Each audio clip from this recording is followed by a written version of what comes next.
তো দেখো বর্ণটা কিছুটা লালচে হয়ে গেছে। এবার এর পরেরটায় আমরা পটাশিয়াম ফেরোসায়ানাইড দ্রবণ দিচ্ছি।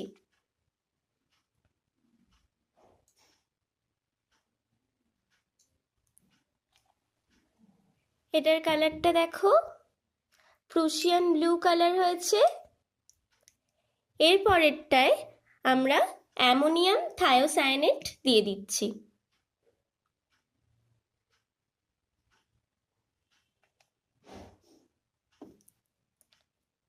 এটা দেখো পুরো ব্লাড রেড কালার হয়েছে। দেখলে কালারগুলো কি সুন্দর লাগছে। এবার আমরা এই তিনটের মধ্যেই কিছুটা HCl দিয়ে দেব, দেখা যাক কি হয়।